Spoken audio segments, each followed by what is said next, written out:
الله الرحمن الرحيم الحمد لله رب العالمين والصلاة والسلام على سيدنا الشفيع الأنبياء والمرسلين سيدنا محمد وعلى آله وأصحابه أجمعين أما بعد فأعوذ بالله من الشيطان الرجيم بسم الله الرحمن الرحيم.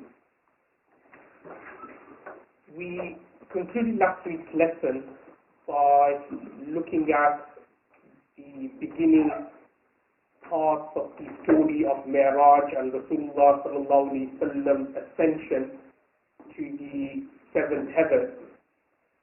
And I mentioned in last week's lesson that there are differences of opinion amongst the Imams and the scholars exactly when did Mi'raj take place. So some scholars of the view that it took place 6 months before Hijrah, before migration to Medina Munawwara. Some scholars of the view that it was a year before Hijrah.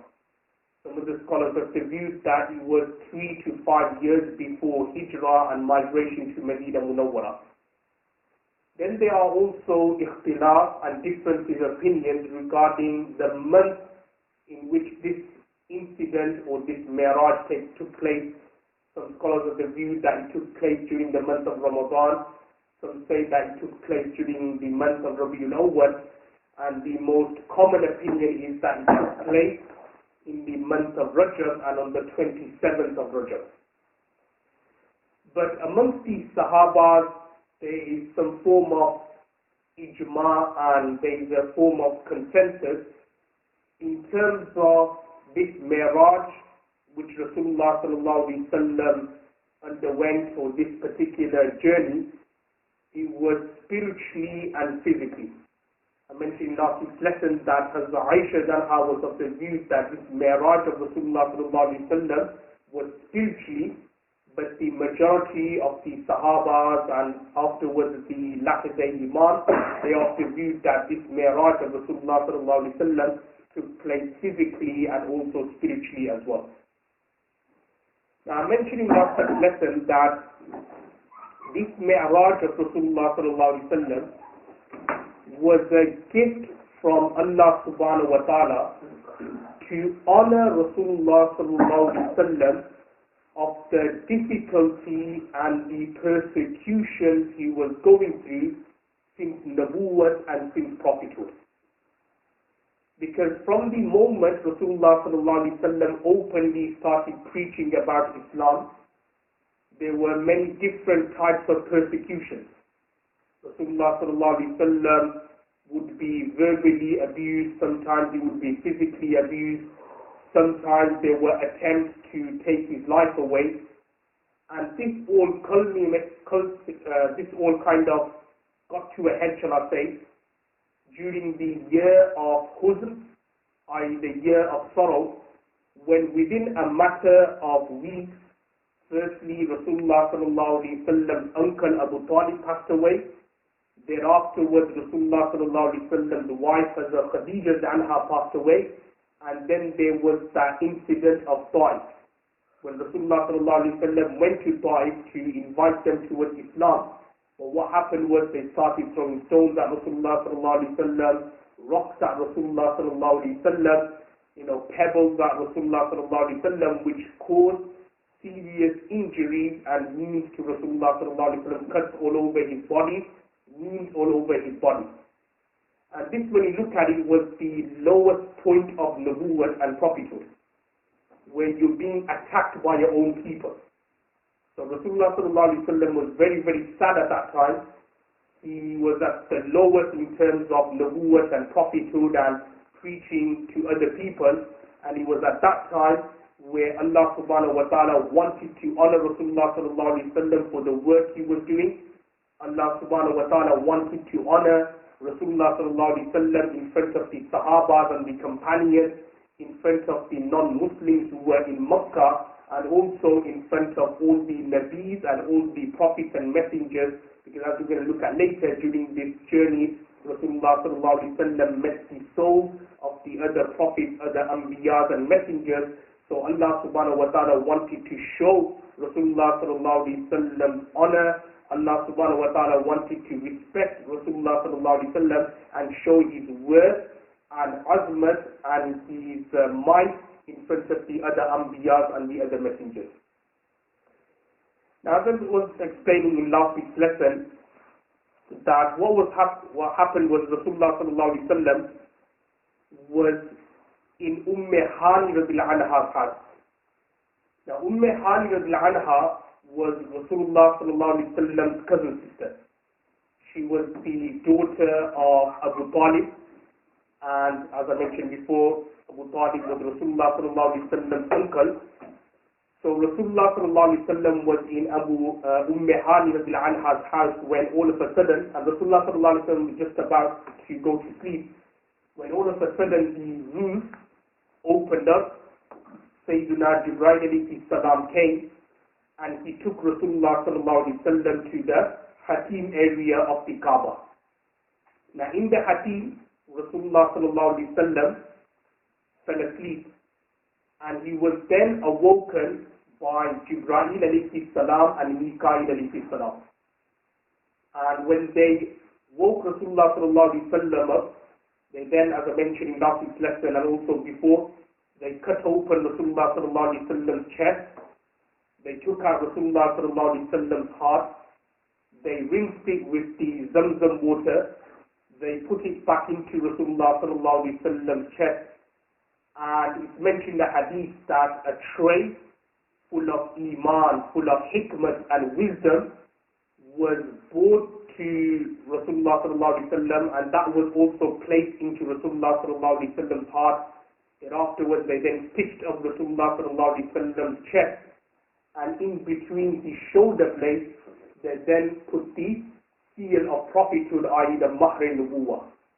And this Mahr al-Nubuwah is the sign of Rasulullah sallallahu alaihi wasallam's prophethood. I mentioned this before, that Hazrat Salman Farsi anhu, when he became a Muslim, so this was one of the first things he looked for, because he was also a Christian. He was actually a Christian priest. So he had knowledge from the previous books that the sign of the final prophet and the final messenger would be that between his shoulder blades there would be a seal of prophethood, a Mahr al-Nubuwah. So it's mentioned that Hazrat Salman Farsi was looking for this Mahr al-Nubuwah when he met Rasulullah sallallahu alaihi wasallam, and when he saw the seal of prophethood, he then accepted Islam and Iman on the hands of Rasulullah sallallahu alaihi wasallam. So as I was mentioning, that after they stitched up Rasulullah sallallahu alaihi wasallam's chest and they placed the Mahr al-Nubuwah between Rasulullah sallallahu alaihi wasallam's shoulder blades, then Buraq, which is a animal from Jannah, came. And it's mentioned in the hadith of Sahih Bukhari that this Buraq is smaller than a mule and just a bit bigger than a donkey. And it's mentioned that this animal is so fast, or its stride is so long, that one of its strides is as far as a person's eye can see. So that's how fast and quick this Buraq would travel. So it mentions that when this Buraq came down and Rasulullah sallallahu alaihi wasallam was about to sit on the Buraq started moving, started like fidgeting around. So Hazrat Jibreel alayhi salam then said to the Buraq that, "O Buraq, no man, no human being has ever sat on you or would ever sit on you more honorable than Rasulullah sallallahu alaihi wasallam." And Hazrat Jibreel alayhi salam told Buraq to stop this movement, to stop the fidgetness. So after this particular warning and command from Hazrat Jibreel alayhi salam, Buraq then calmed down. Rasulullah sallallahu alaihi wasallam then got onto the animal, and in another narration it says that Hazrat Jibreel alayhi salam also climbed on this animal as well. Now then they traveled from Makkah to Masjid al-Aqsa. And as I explained in last week's lesson, that the first part of the journey from Makkah to Masjid al-Aqsa is known as Isra, the night journey. And then from Masjid al-Aqsa to the seven heavens, that is known as Mi'raj, i.e. the ascension, that literally is known as, or technically is known as Mi'raj. But the first part of the journey is known as Isra. So from Makkah, from Masjid al-Haram to Masjid al-Aqsa, Rasulullah sallallahu alaihi wasallam and Jibreel alayhi salam, they were traveling on this white animal, this animal from Jannah, just a bit bigger than a donkey. Now it's mentioned that when they were passing, when they were traveling, they traveled past land where there were a lot of date palm trees. So it's mentioned in the hadith that Hazrat Jibreel alayhi salam told Rasulullah sallallahu alaihi wasallam to get off the Buraq and to pray 2 rakat nafil salah on this particular land. So Rasulullah sallallahu alaihi wasallam prayed the 2 rakat nafil salah. Thereafter, when Rasulullah sallallahu alaihi wasallam asked Jibreel alayhi salam that this land, these date palm trees, where is this? So then Sayyidina Jibreel alayhi salam told Rasulullah sallallahu alaihi wasallam that this place is Medina Munawwara, and this will be the place of your hijrah and your migration. So afterwards they then got back onto the Buraq, and then they traveled. And then they passed by a valley, and near this valley there was a tree. So again, Hazrat Jibreel alayhi salam told Rasulullah sallallahu alaihi wasallam to get off the Buraq and pray 2 rakat nafil salah. After Rasulullah sallallahu alaihi wasallam prayed 2 rakat nafil salah, again Rasulullah sallallahu alaihi wasallam asked Jibreel alayhi salam that where is this place? And Jibreel alayhi salam explained that this place is Mount Sinai, and this tree was the tree where Allah subhanahu wa ta'ala's nur and tajalliyat came, and it was from this tree that Allah subhanahu wa ta'ala spoke to Sayyidina Musa alayhi salam. As mentioned in the Quran, also in the books of Tafsir, that what happened was that Sayyidina Musa alayhi salam, he was traveling with one of his wives, one of the daughters of Hazrat Shu'aib alayhi salam, and they saw from afar a tree which was on fire. So Hazrat Musa alayhi salam thought that, oh, there's some fire there, I'll go next to this tree, I'll get some fire so that we could keep warm, or if someone is there, then I would ask that person for direction.